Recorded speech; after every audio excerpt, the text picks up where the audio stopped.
دلیلی که طبیعت خیلی مهمه به خاطر اینکه خیلی چیزا رو ما میتونیم ازش یاد بگیریم. بر فرض مثال توی طبیعت شما خیلی چیزا رو میتونی ببینیم، مثلا اینکه ما از خیلی داروها استفاده میکنیم، اینکه کلا طبیعت چجوری کار میکنه. همه اینا چیزایی هستن که در واقع از درون خود ما نشأت گرفته شدن، به خاطر اینکه درون ما با اون انرژی کلی دنیا یکیه. و یکی از مهمترین چیزایی هم که وجود داره توی دنیا اینه که آدم بتونه این قابلیت رو داشته باشه که ببینه همه چیز یکی هستش با هم دیگه، یعنی که ما یکی هستیم با همه چیزایی که دور و برمون هستن. ولی از همه چیز مهمتر، جدای از همه این حرفا، چیزی که برای من مهمه اینه که شما یا هر شخصی که این اطلاعات رو داره به خودش میافزونه این قابلیت رو پیدا بکنه که بتونه زندگی خودش رو اون شکلی که میخواد بتونه کنترل بکنه.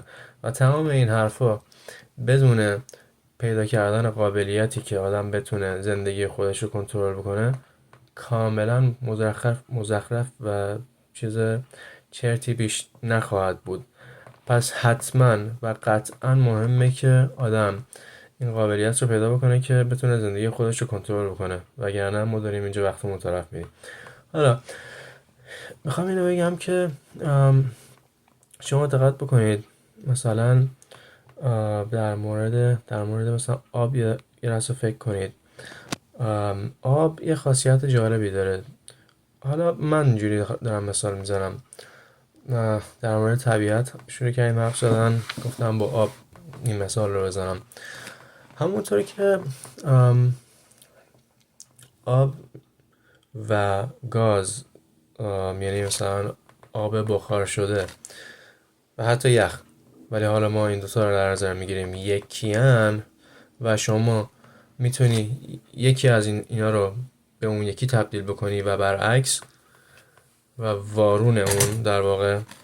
همونطور هم در واقع شما باید در مورد همه چیزهای دیگه در جهان همین فکر رو داشته باشیم، به خاطر اینکه همون حرف جلوتری که زدیم، همه چیز یک هستش، هیچ دویی در کار نیستش، همه چیز یکیه.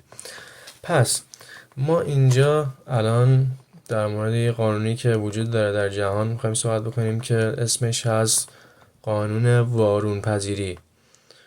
و این قانون میگه که اگه یه شرایطی یک احساسات خاصی رو تولید کرد، پس قطعاً اون احساس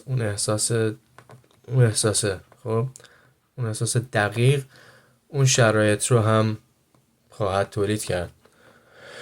این وارون پذیری واقعا واقعیه و یه بار دیگه تکرارش میکنم که قشنگ جا بیفته. همونطور که یک شرایط خاصی یک احساس خاصی رو تولید میکنه، یک احساسات خاصی رو درون شما ایجاد میکنه، همونطور هم اون احساسات و اون حس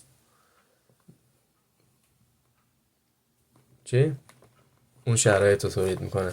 دقیقا. و برای همینه که ما وقتی حرف از فرکانس و همه اینا میزنیم، ما منظورمون دقیقا اینه. حالا فرکانس معانی مختلفی میتونه داشته باشه، چه میدونم، فرکانس، تخیلات، احساسات، همه اینا چیزایی هستن که میتونن با هم دیگه عوض بشن جاشون.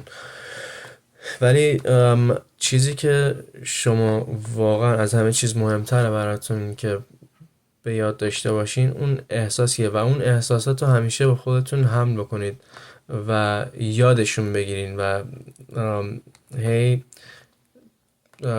میدونی قشنگ رو سقف ذهنتون نگهشون داشته باشین که همیشه اون بالا باشن و